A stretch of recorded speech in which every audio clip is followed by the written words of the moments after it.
तो स्टार्ट करते हैं। पहला क्वेश्चन है, पूर्णागिरि मेला कब लगता है?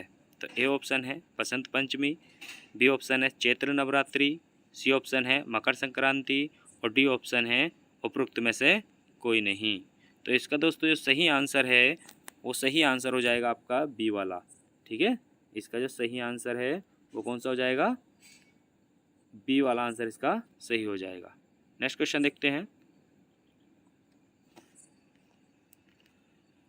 नेक्स्ट क्वेश्चन है, उत्तराखंड का नवीन इतिहास, मोस्ट इम्पोर्टेंट पुस्तक है। उत्तराखंड का नवीन इतिहास नामक पुस्तक के लेखक हैं। देखिए, उत्तराखंड का एग्ज़ाम में लगभग 4 से 5 पुस्तकें आती हैं, जिसमें से 3 पुस्तकें उत्तराखंड की मालूम कर लेता है और 2 पुस्तकें लगभग आपकी हिंदी में से मालूम करता है। लेकिन कभी 3 या 4 पुस्तकें आती हैं। बहरहाल पुस्तकें से क्वेश्चन ज़रूर बनता है। ये भी एग्ज़ाम में हुआ क्वेश्चन है। उत्तराखंड का नवीन इतिहास नामक पुस्तक के लेखक कौन है? ए ऑप्शन है NS थापा, बी ऑप्शन है डॉक्टर शेखर पाठक, सी ऑप्शन है डॉक्टर अजय सिंह रावत और डी ऑप्शन है यशवंत सिंह कटोच। तो इस पुस्तक के जो लेखक हैं उत्तराखंड का नवीन इतिहास, तो इसके लेखक हैं यशवंत सिंह कटोच। नेक्स्ट क्वेश्चन देखते हैं। सन 1815 ईस्वी में प्रथम डाक प्रणाली कहाँ स्थापित की गई थी? यानी कि क्वेश्चन बनेगा आपके एग्ज़ाम में, सीधा ऐसे भी क्वेश्चन बन सकता है कि उत्तराखंड में सर्वप्रथम डाक प्रणाली कहाँ पर शुरू की गई थी। यहाँ पर आपको ईयर दे दिया गया है कि सन 1815 ईस्वी में प्रथम डाक प्रणाली कहाँ स्थापित की गई थी। तो ए ऑप्शन है देहरादून से नैनीताल, बी ऑप्शन है पौड़ी से देहरादून, सी ऑप्शन है अल्मोड़ा से नैनीताल और डी ऑप्शन है अल्मोड़ा से श्रीनगर। तो दोस्तों अगर हम बात करें तो इसका जो सही आंसर हो जाएगा वो आपका डी वाला आंसर सही है, अल्मोड़ा श्रीनगर। ठीक है, पहली बार जो उत्तराखंड में डाक प्रणाली शुरू की गई थी वो अल्मोड़ा से श्रीनगर स्थापित की गई थी। नेक्स्ट क्वेश्चन देखते हैं। नेक्स्ट क्वेश्चन है, 20वीं सदी के प्रारंभ में उत्तराखंड शैली के चित्रों की खोज किसने की थी? यानी कि 20वीं सदी के प्रारंभ में उत्तराखंड शैली के चित्रों की खोज किसने की थी? यानी कि जैसे कि मौलाराम के चित्रों की भी खोज की गई थी। तो ए ऑप्शन है KL मेहता ने, बी ऑप्शन है DT रॉबर्ट्स ने, सी ऑप्शन है बैरिस्टर मुकंदीलाल ने और डी ऑप्शन है GR गिग ने। तो दोस्तों इसका जो सही आंसर हो जाएगा वो आंसर है इसका बैरिस्टर मुकंदीलाल ने। ठीक है, इसका सी वाला आंसर सही है। नेक्स्ट क्वेश्चन देखते हैं। उत्तराखंड में ईस्ट इंडिया कंपनी का आगमन कब हुआ था? वो very very most important question है। उत्तराखंड में ईस्ट इंडिया कंपनी का आगमन कब हुआ था? तो ए ऑप्शन है 1815, बी ऑप्शन है 1820, सी ऑप्शन है 1819 और डी ऑप्शन है 1814। तो दोस्तों इसका सही आंसर हो जाएगा कि ईस्ट इंडिया कंपनी का जो आगमन हुआ था भारत में वो उत्तराखंड में वो कब हुआ था? 1815 में। अगर वैसे बात की जाए कि ईस्ट इंडिया कंपनी की स्थापना कब की गई थी, तो ईस्ट इंडिया कंपनी की स्थापना जो की गई थी वो 1600 ईस्वी में की गई थी। ठीक है, 1600 ईस्वी में की गई थी। और इसी के अलावा एक और कंपनी आती है डच ईस्ट इंडिया कंपनी। तो डच ईस्ट इंडिया कंपनी की स्थापना कब है? वो 1602 में है। ठीक है, नेक्स्ट क्वेश्चन देखते हैं। तो इसका पहला वाला सही है। ठीक है, 1815। नेक्स्ट क्वेश्चन देखते हैं। कुमाऊं में राजा के अतिरिक्त सयानों व थोकदार को दिया जाने वाला कर क्या कहलाता था? मोस्ट इम्पोर्टेंट क्वेश्चन है। कुमाऊं में राजा के अतिरिक्त सयानों व थोकदार जो सयानों और बोड़ों की नियुक्ति की जाती थी, सोमचंद के द्वारा भी की गई थी, को दिया जाने वाला कर क्या कहलाता था? तो ए ऑप्शन है सलामी, बी ऑप्शन है दस्तूर, सी ऑप्शन है पुगाड़ी और डी ऑप्शन है उपरोक्त में से कोई नहीं। तो दोस्तों इसका जो सही आंसर है दस्तूर। ठीक है, ये जो बूढ़े और सयाने हुआ करते थे इनको जो दिया था अनाज के रूप में दस्तूर दिया जाता था। नेक्स्ट क्वेश्चन देखते हैं, मोस्ट इंपोर्टेंट क्वेश्चन। इनमें से किस किले को फोर्ट मोइरा या फोर्ट मोइरा भी कहा जाता है? तो इसका सही आंसर है आपका, देखिए ऑप्शन दिए हैं यहाँ पर, खगमरा किला, बी ऑप्शन है लाल मंडी किला, सी ऑप्शन है राजभुंगा या राजगुंधा किला और डी ऑप्शन है मल्ला महल। तो इसका सही आंसर हो जाएगा वो कौन सा हो जाएगा? सही आंसर इसका लाल मंडी किला। नेक्स्ट क्वेश्चन देखते हैं। नेक्स्ट क्वेश्चन देखते हैं। प्रथम चंद्र वंश का शासक दिल्ली के सुल्तान फिरोज शाह तुगलक से मुलाकात की थी, यानी कि चंद वंश का प्रथम कौन सा शासक था जो दिल्ली के सुल्तान फिरोज शाह तुगलक से मुलाकात करने दिल्ली गया था? तो ऑप्शन दिए गए हैं Rudrachand A option, B option है लक्ष्मी चंद, सी ऑप्शन है भारतीय चंद और डी ऑप्शन है ज्ञानचंद। तो दोस्तों इसका जो सही आंसर है, सही आंसर हो जाएगा आपका ज्ञानचंद, क्योंकि फिरोज शाह तुगलक ने ही इसे किसकी उपाधि दी थी? गरुण की उपाधि दी थी। ठीक है, इसलिए इसका नाम क्या पड़ गया था? गरुण ज्ञानचंद पड़ गया था। ठीक है, तो नेक्स्ट क्वेश्चन देखते हैं। गढ़वाल क्षेत्र का तलवार ढाल के साथ किया जाने वाला युद्ध नृत्य गीत है। गढ़वाल क्षेत्र का तलवार ढाल के साथ किया जाने वाला युद्ध नृत्य गीत है। ए ऑप्शन है सरो नृत्य, बी ऑप्शन है पांडव नृत्य, सी ऑप्शन है नरसिंह नृत्य और डी ऑप्शन है नागरजा नृत्य। तो दोस्तों इसका सही आंसर हो जाएगा वो पहला वाला आंसर सही है, सरो नृत्य, और ये एग्जाम में आया हुआ क्वेश्चन है। नेक्स्ट क्वेश्चन देखते हैं। बधाणी बोली प्रचलित है। ठीक है, बोली से क्वेश्चन बन जाता है। पिछली बार जो क्वेश्चन बना था वो बागेश्वर वाली बोली से बना था। इस बार जो क्वेश्चन आया था एग्जाम में बधाणी बोली प्रचलित है, तो ए ऑप्शन है पौड़ी क्षेत्र में, बी ऑप्शन है बिनसर क्षेत्र में, सी ऑप्शन है पिंडर क्षेत्र में और डी ऑप्शन है रुद्रप्रयाग में। तो दोस्तों इसका सही आंसर हो जाएगा वो हो जाएगा आपका पिंडर क्षेत्र में। बधाणी जो बोली है वो कहाँ बोली जाती है? पिंडर क्षेत्र यानी पिथौरागढ़ क्षेत्र में बोली जाती है। नेक्स्ट क्वेश्चन देखते हैं। किस वर्ष में रेल की पटरियों का विस्तार मुरादाबाद से रामनगर तक किया गया था? यानी कि मुरादाबाद से लेकर और रामनगर जो रेलवे लाइन बिछाई गई थी वो कब बिछाई गई थी? तो ऑप्शन है आपके पास 1884, बी ऑप्शन है 1907, सी ऑप्शन है 1901 और डी ऑप्शन है 1906। तो दोस्तों इसका जो सही आंसर हो जाएगा वो हो जाएगा आपका 1907 में। इसका बी वाला आंसर सही है। नेक्स्ट क्वेश्चन देखते हैं। देखिए, कौशिक कमेटी का गठन किस वर्ष किया गया था? ए ऑप्शन है वर्ष 1994 में, वर्ष 2000 में, वर्ष 1971 में और डी ऑप्शन है इनमें से कोई नहीं। तो इसका सही आंसर है आपका ए वाला। ठीक है, इसका सही आंसर कौन सा हो गया आपका? वर्ष 1994 में। कौशिक कमेटी का गठन कब किया गया था? 1994 में। दोस्तों आपको वीडियो अगर अच्छी लगे तो वीडियो को लाइक करना, शेयर करना और जो चैनल पर पहली बार है चैनल को सब्सक्राइब कर लेना। नेक्स्ट क्वेश्चन देखते हैं। अल्मोड़ा कांग्रेस की स्थापना किस वर्ष की गई थी? तो अल्मोड़ा कांग्रेस की स्थापना किस वर्ष की गई थी? तो ए ऑप्शन है 1911 में, बी ऑप्शन है 1919 में, सी ऑप्शन है 1995 में और डी ऑप्शन है 1912 में। तो अल्मोड़ा कांग्रेस की जो स्थापना की गई थी वो कब की गई थी? 1912 में की गई थी। इसका डी वाला आंसर सही है। नेक्स्ट क्वेश्चन देखते हैं। उत्तरांचल के किस स्थान को बरदोली के नाम से जाना जाता है? ठीक है, यानी कि क्वेश्चन आता है कि महात्मा गांधी जी ने किस घटना को जो कि कौन सी घटना थी जिस घटना को उत्तराखंड का बरदोली कहा था? तो उत्तराखंड के किस स्थान को बरदोली के नाम से जाना जाता है? तो ए ऑप्शन है सालम, बी ऑप्शन है सल्ट, सी ऑप्शन है देघाट, डी ऑप्शन है कत्यूरी घाटी। तो इसका सही आंसर हो जाएगा आपका सल्ट। सल्ट क्षेत्र को ही क्या कहा जाता है? उत्तराखंड का बरदोली कहा जाता है, क्योंकि बारदोली की जो घटना उत्तराखंड में घटी थी, निहत्थे पठानों पर गोली चलाने से मना कर दिया था, वो सल्ट क्षेत्र था। तो इसका बी वाला आंसर सही है। नेक्स्ट क्वेश्चन देखते हैं। देखिए दोस्तों, इसमें ज़्यादा डिटेल में मैं नहीं बता रहा हूँ क्योंकि केवल आपका एक प्रैक्टिस सेट है और ज़्यादा डिटेल में बताने से लंबी हो जाती है वीडियो। तो आपको केवल प्रैक्टिस करनी है इन क्वेश्चनों की और ये एग्जाम में रिपीट होते रहते हैं। ठीक है, और आपको लास्ट में कमेंट्स में ये भी बताना है कि आपके कितने क्वेश्चन याद के थे। नेक्स्ट क्वेश्चन है, अल्मोड़ा समाचार पत्र का प्रकाशन किस वर्ष शुरू किया गया था? ए ऑप्शन है 1871, बी ऑप्शन है 1771, सी ऑप्शन है 1971 और डी ऑप्शन है 1870। तो दोस्तों इसका सही आंसर हो जाएगा 1871 में। ठीक है, इसका सही आंसर कौन सा हो गया? ए वाला। 1871 में अल्मोड़ा समाचार पत्र का प्रकाशन किया गया था। नेक्स्ट क्वेश्चन देखते हैं। लखू उडियार कहाँ पर स्थित है? लखू उडियार कहाँ पर स्थित है?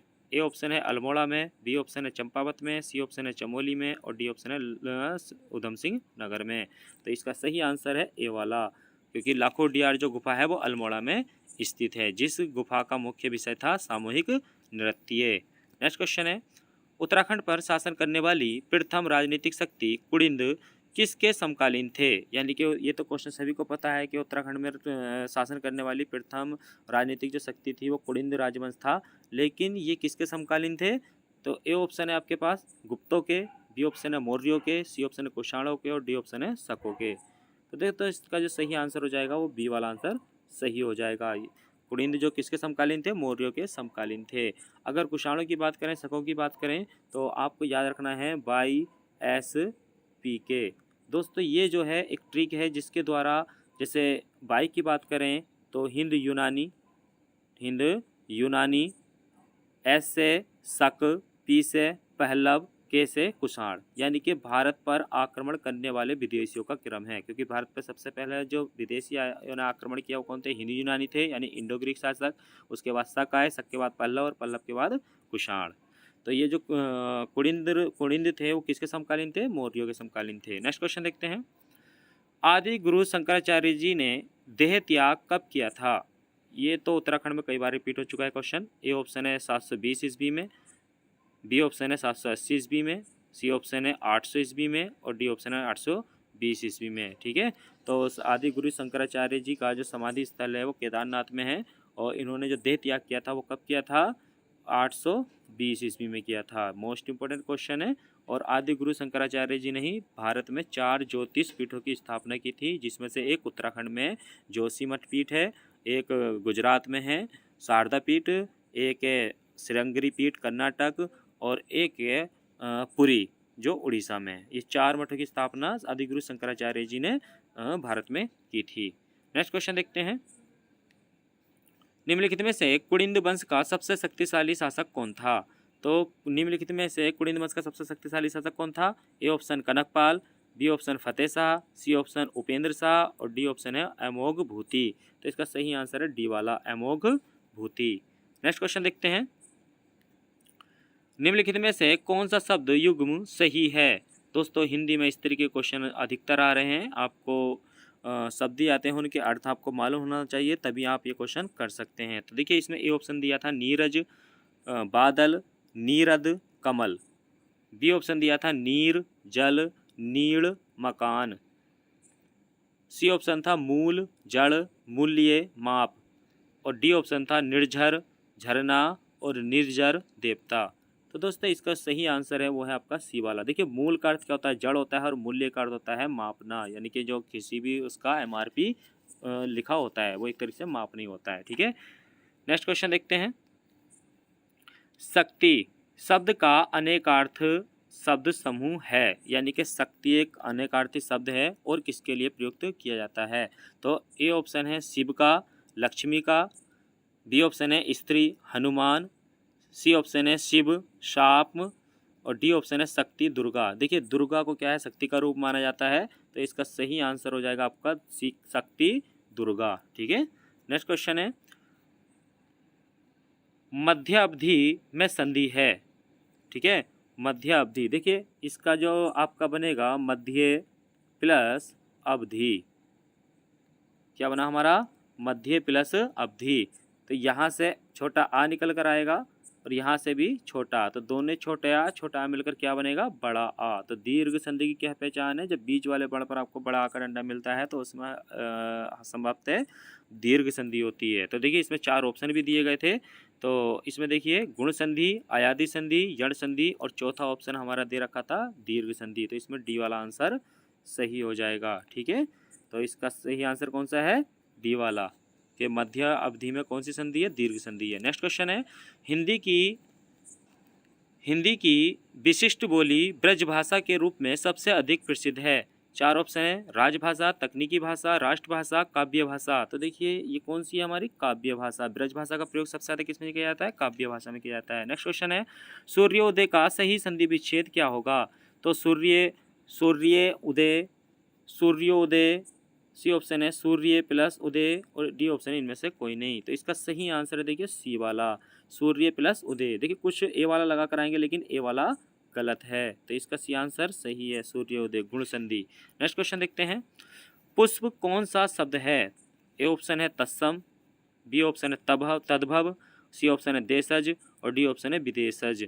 तो दोस्तों एक बात मैं आपको यहाँ पर बता देता हूँ, आपको ये षटकोण वाला से अगर आधा मिलता है जिन शब्दों में, तो वो शब्द लगभग आपके 99% तत्सम होते हैं। जिन शब्दों में आपको ये आधा षटकोण वाला शब्द मिलता है तो उनमें क्या है, अधिकतर वो शब्द कौन से होते हैं? तत्सम शब्द होते हैं। तो इसका सही आंसर है ए वाला, तत्सम शब्द है। नेक्स्ट क्वेश्चन देखते हैं, हिंदी भाषा का जन्म कहाँ हुआ है? उत्तर भारत, बी ऑप्शन है आंध्र प्रदेश, सी ऑप्शन है जम्मू कश्मीर और डी ऑप्शन है इनमें से कोई नहीं। तो देखिए हिंदी का जो जन्म हुआ है वो कहाँ हुआ है? उत्तर भारत में हुआ है, ए वाला ऑप्शन सही है। नेक्स्ट क्वेश्चन देखते हैं, मगही किस भाषा की उपबोली है? तो दोस्तों मगही की ही बात करें तो आपको अधिकतर अगर आप सर्च करते हैं देखते हैं तो आपको राजस्थानी दिखाता है, लेकिन इसका सही आंसर है बिहारी। इसका डी वाला आंसर सही है। देखिए पश्चिमी हिंदी भी नहीं है, पूर्वी हिंदी भी नहीं है, इसका सही आंसर क्या है? जो मगही है वो किस भाषा की उपबोली है? बिहारी हिंदी की। नेक्स्ट क्वेश्चन देखते हैं, दक्षिण भारत में हिंदी प्रचार सभा का मुख्यालय कहाँ स्थित है? दक्षिण भारत की बात चल रही है, देखिए यहाँ पर ऑप्शन दिए हैं मैसूर, चेन्नई, बेंगलोर, हैदराबाद। तो इसका सही आंसर है बी वाला। नेक्स्ट क्वेश्चन देखते हैं, वै का उच्चारण स्थान क्या है? ए ऑप्शन है दंतोष्ठ, बी ऑप्शन है मूर्धा, सी ऑप्शन है तालु और डी ऑप्शन है कंठ। दोस्तों ये जो आपका क्वेश्चन आया है, इस क्वेश्चन के बिना उत्तराखंड का एग्जाम अधूरा है। हर दूसरे एग्जाम में ये क्वेश्चन मालूम किया जाता है कि बै का उच्चारण स्थान क्या है। तो इसका ए वाला आंसर सही है, दंतोष्ठ। नेक्स्ट क्वेश्चन, महेंद्र का संधि विच्छेद क्या होगा? तो दोस्तों चार ऑप्शन दिए हैं, महो प्लस इंद्र, बी ऑप्शन है महा प्लस इंद्र, सी ऑप्शन है महे प्लस इंद्र। तो दोस्तों ये क्वेश्चन इसमें इनमें से कोई नहीं, तो इसका सही आंसर है बी वाला, महा प्लस इंद्र। ठीक है, गुण संधि। नेक्स्ट क्वेश्चन देखते हैं, कंप्यूटर के क्षेत्र में महान क्रांति कब से आई थी? ये भी क्वेश्चन कई बार एग्जाम में आ चुका है।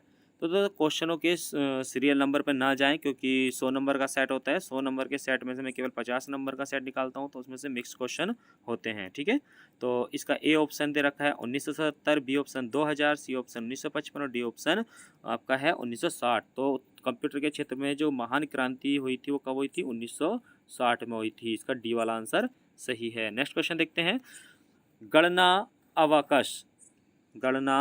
अबाकस का आविष्कार किस देश में हुआ था? देखिए पहले जो गणना के लिए सबसे पहले जो प्रयोग किया जाता था वो एबेकस का किया जाता था, और एबेकस का जो आविष्कार हुआ था वो कहाँ हुआ था? A option Bharat, B option America और सी ऑप्शन चीन और डी ऑप्शन है आपका यूनान। तो दोस्तों इसका सही आंसर है चीन। ठीक है, एबेकस का आविष्कार कहाँ हुआ था? चीन में हुआ था। नेक्स्ट क्वेश्चन देखते हैं, उत्तर गुप्त युग में जो विश्वविद्यालय प्रसिद्ध हो गया था, यानी कि देखिए प्राचीन भारत की बात करें तो प्राचीन भारत में सबसे ज़्यादा जो प्रचलित था वो तक्षशिला विद्यालय था। ठीक है, लेकिन यहाँ पर क्वेश्चन थोड़ा चेंज कर दिया है। यहाँ पर क्वेश्चन किया गया है कि उत्तर गुप्त युग में जो विश्वविद्यालय प्रसिद्ध हो गया था वो कौन सा था? तो देखिए ए ऑप्शन है कांची, बी ऑप्शन है तक्षशिला, सी ऑप्शन नालंदा और डी ऑप्शन है वल्लभी। तो देखिए इसका सही आंसर है नालंदा। नेक्स्ट क्वेश्चन देखते हैं, भारतीय नेपोलियन की उपाधि किसे दी गई थी? यानी कि भारत का नेपोलियन किसे कहा जाता है? ऑप्शन है चंद्रगुप्त मौर्य, बी ऑप्शन है समुद्रगुप्त, सी ऑप्शन है चंद्रगुप्त प्रथम, डी ऑप्शन है हर्षवर्धन। तो दोस्तों इसका जो सही आंसर हो जाएगा वो हो जाएगा बी वाला, भारत का नेपोलियन समुद्रगुप्त। और देखिए भारत का नेपोलियन जो समुद्रगुप्त को कहा था वो किसने कहा था? बी ए स्मिथ ने कहा था। ठीक है, बी ए स्मिथ ने कहा था भारत का नेपोलियन समुद्रगुप्त को। नेक्स्ट क्वेश्चन देखते हैं, मोहनजोदड़ो के टीले को खोजने का श्रेय किसे दिया जाता है? यानी कि मोहनजोदड़ो की जो खोज की थी वो किसने की थी? ए ऑप्शन है राखालदास बनर्जी, बी ऑप्शन है दयाराम साहनी, सी ऑप्शन है जॉन मॉर्सल और डी ऑप्शन है माधव स्वरूप वत्स। तो दोस्तों अगर दयाराम साहनी और माधव स्वरूप वत्स की अगर बात करें तो इन्होंने जो खोज की थी हड़प्पा की थी। ठीक है, इन्होंने जो खोज की थी किसकी की थी? हड़प्पा की थी, और सर जॉन मॉर्सल के नेतृत्व में की थी। ठीक है, लेकिन बात आती है मोहनजोदड़ो की, तो मोहनजोदड़ो की जो खोज की थी वो राखालदास बनर्जी ने की थी। इसका ए वाला ऑप्शन सही है। नेक्स्ट क्वेश्चन देखते हैं, सिंधु घाटी सभ्यता में गोदीवाड़ा का साक्ष्य, गोदीवाड़ा क्या था, एक बंदरगाह था, गोदीवाड़ा के साक्ष्य कहाँ से प्राप्त हुए हैं? तो ए ऑप्शन है धोलावीरा, बी ऑप्शन है लोथल, सी ऑप्शन है सुरकोटदा और सी डी ऑप्शन है चन्हूदड़ो। तो दोस्तों इसका सही आंसर है लोथल। गोदीवाड़ा के साक्ष्य कहाँ से मिले हैं? लोथल से मिले हैं। नेक्स्ट क्वेश्चन देखते हैं, हाथी गुम्फा अभिलेख का संबंध किस राजा से है?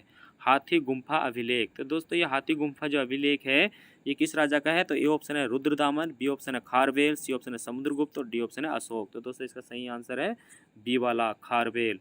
नेक्स्ट क्वेश्चन देखते हैं, सर्वप्रथम सिक्कों पर लेख लिखने का कार्य किसने किया था? तो ए ऑप्शन है गुप्तकालीन शासकों ने, बी ऑप्शन है मौर्यकालीन शासकों ने, सी ऑप्शन है यवन शासकों ने और डी ऑप्शन है उपरोक्त में से कोई नहीं। तो दोस्तों इसका सही आंसर हो जाएगा वो यवन शासकों ने। देखिए भारत में जो सोने के सिक्के चलाए थे, देखिए भारत में सोने के सिक्के जो सबसे पहले चलाए थे वो हिंदू यूनानी शासकों ने ही चलाए थे, यानी यवन शासकों ने यानी इंडो ग्रीक शासकों ने चलाए थे, वो भी लेख युक्त सिक्के। तो सिक्कों पर लिखा जाता है जिससे ये पता चलता था ये सिक्के किस राजा के किस शासन काल के हैं। और भारत में शुद्ध सोने का सिक्का कनिष्क के द्वारा चलाया गया था और भारत में शुद्ध सोने का अरबी सिक्का इल्तुतमिश के द्वारा चलाया गया था और भारत में सबसे ज़्यादा स्वर्ण मुद्राएं चली थी वो गुप्त काल में चली थी। तो इसका सही आंसर है सी वाला। नेक्स्ट क्वेश्चन देखते हैं, ऋग्वेद में उल्लेखित नदियों में सर्वाधिक पवित्र नदी कौन सी है? तो ऋग्वेद में देखिए गंगा, सरस्वती, यमुना, सिंधु। देखिए ऋग्वेद में सबसे ज़्यादा जो प्रयोग हुआ है सिंधु का हुआ है, यमुना का 3 बार है, गंगा का 1 बार है और देखिए ये जो ऋग्वेद है, ऋग्वेद में जो सबसे पवित्र नदी माना गया है वो सरस्वती को माना गया है। इसका बी वाला आंसर सही है। ठीक है, इसे नदी तमा कहा गया है यानी कि नदियों की माता। नेक्स्ट क्वेश्चन देखते हैं, स्वराज्य मेरा जन्मसिद्ध अधिकार है, यह प्रसिद्ध उक्ति किसकी है? यानी कि किसने कहा था स्वराज्य मेरा जन्मसिद्ध अधिकार है और मैं इसे लेकर रहूँगा? ए ऑप्शन है गोपाल कृष्ण गोखले, बाल गंगाधर तिलक, सी ऑप्शन है एनी बेसेंट और डी ऑप्शन है भगत सिंह। तो दोस्तों इसका सही आंसर है बाल गंगाधर तिलक ने कहा था। नेक्स्ट क्वेश्चन है, उत्तर वैदिक कालीन लोगों ने किस धातु की खोज की थी? यानी कि उत्तर वैदिक कालीन के जो लोग थे उन्होंने किस धातु की खोज की थी? तो ए ऑप्शन है लोहा, बी ऑप्शन है कांसा, सी ऑप्शन है तिया और डी ऑप्शन है चांदी। तो दोस्त अगर हम बात करें सिंधु घाटी सभ्यता में तो सिंधु घाटी सभ्यता के भी लोग जो थे लोहे से परिचित नहीं थे और उत्तर वैदिक काल में आकर लोहे की खोज की गई थी। तो दोस्तों इसका सही आंसर हो जाएगा लोहा। नेक्स्ट क्वेश्चन है, भारत के प्रधानमंत्री की नियुक्ति कौन करता है? तो भारत के प्रधानमंत्री की नियुक्ति कौन करता है? ए ऑप्शन है लोकसभा, बी ऑप्शन है राष्ट्रपति, सी ऑप्शन है संसद और डी ऑप्शन है भारत के नागरिक। तो दोस्तों देखिए अगर इसकी अगर बात की जाए तो भारत के प्रधानमंत्री की जो नियुक्ति करता है वो कौन करता है? वो राष्ट्रपति करता है। ठीक है, देखिए प्रधानमंत्री का जो चुनाव होता है वो प्रत्यक्ष रूप से होता है, उन पर हम वोटिंग करते हैं, लेकिन राष्ट्रपति को जो चुना जाता है वो लोकसभा में बहुमत दल का नेता होता है। तो बहुमत दल का नेता चुना जाता है और राष्ट्रपति क्या करते हैं? उसको मनोनीत कर देते हैं। तो प्रधानमंत्री की नियुक्ति कौन करता है? राष्ट्रपति करता है। नेक्स्ट क्वेश्चन, केंद्रीय मंत्रिपरिषद में शामिल हैं, यानी कि केंद्रीय मंत्रिपरिषद में कौन कौन शामिल होता है? ए ऑप्शन है कैबिनेट मंत्री, बी ऑप्शन है राज्य मंत्री और ए ऑप्शन है कैबिनेट मंत्री, राज्य मंत्री और उप मंत्री, बी ऑप्शन है कैबिनेट मंत्री और राज्यों के मुख्यमंत्री, सी ऑप्शन है प्रधानमंत्री और डी ऑप्शन है कैबिनेट मंत्री। तो दोस्तों इसका जो सही आंसर है वो है ए वाला। देखिए जो केंद्रीय मंत्रिपरिषद होती है, मंत्रिपरिषद जो केंद्रीय मंत्रिपरिषद है आर्टिकल आपका 53 में, ठीक है, तो इसमें क्या कहा गया है, जो आर्टिकल 53 में कहा गया है कि जो केंद्रीय राष्ट्रपति मंत्रिपरिषद की सलाह पर ही कार्य करेगा। आर्टिकल 53 में क्या कहा गया है कि जो राष्ट्रपति होता है वो मंत्रिपरिषद की सलाह पर कार्य करता है। मंत्रिपरिषद किसके प्रति उत्तरदायी होती है? देखिए अगर आता है कि मंत्रिपरिषद किसके प्रति उत्तरदायी होती है तो लोकसभा के प्रति उत्तरदायी होती है और राष्ट्रपति किसकी सलाह पर कार्य करता है? मंत्रिपरिषद की सलाह पर कार्य करता है। तो देखिए मंत्रिपरिषद में कौन कौन शामिल होते हैं? कैबिनेट मंत्री भी होते हैं, राज्य मंत्री भी होते हैं और उप मंत्री भी होते हैं। इन तीनों से मिलकर ही केंद्रीय मंत्रिपरिषद बनती है। ठीक है, नेक्स्ट क्वेश्चन है, किसी राज्य का मुख्यमंत्री किसके प्रति उत्तरदायी होता है? ए ऑप्शन है प्रधानमंत्री, राज्यसभा, विधानसभा, राज्यपाल। तो देखिए राज्य का मुख्यमंत्री किसके प्रति उत्तरदायी होता है?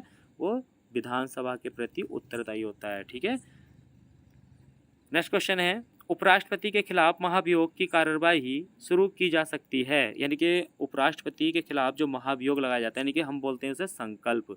ठीक है, उपराष्ट्रपति पर जो हटाने की प्रक्रिया है, जो हटाया जाता है जो हटाया जाता है, हटाने की प्रक्रिया को क्या बोला जाता है? हम बोलते हैं उसको संकल्प। ठीक है, होता महाभियोग ही है लेकिन संकल्प के नाम से जानते हैं उसको हम। तो उपराष्ट्रपति को जब हटाया जाता है तो उसके लिए शुरुआत की जाती है, वो कहाँ की जाती है? सबसे पहले देखिए, ए ऑप्शन है केवल लोकसभा में, यानी कि उपराष्ट्रपति को हटाने की जो प्रक्रिया शुरू की जाएगी वो सबसे पहले कहाँ लाई जाएगी? लोकसभा में। बी ऑप्शन है संसद के न तो सदनों, दोनों सदनों में, या सी ऑप्शन है संसद के किसी भी सदन में, और डी ऑप्शन है केवल राज्यसभा में। तो देखिए दोस्तों, ये जो उपराष्ट्रपति होता है आर्टिकल 64 के द्वारा राज्यसभा का पदेन सभापति होता है, और राज्यसभा का पदेन सभापति होने के कारण इसको जब हम संकल्प की प्रक्रिया लाते हैं तो सबसे केवल लोकसभा में लेकर आते हैं, सबसे पहले लोकसभा में ही लेकर आएंगे। तो इसका डी वाला आंसर सही है। देखिए दोस्तों, ये थे 50 क्वेश्चन उत्तराखंड के प्रैक्टिस सेट के। ये दूसरा हमारा प्रैक्टिस सेट था। आपको वीडियो कैसी लगी है कमेंट्स बॉक्स में ज़रूर लिखना है आपको, और वीडियो को ज़्यादा से ज़्यादा शेयर करना है, लाइक करना है। Next practice set next time मिलते हैं अगली वीडियो में। Thank you.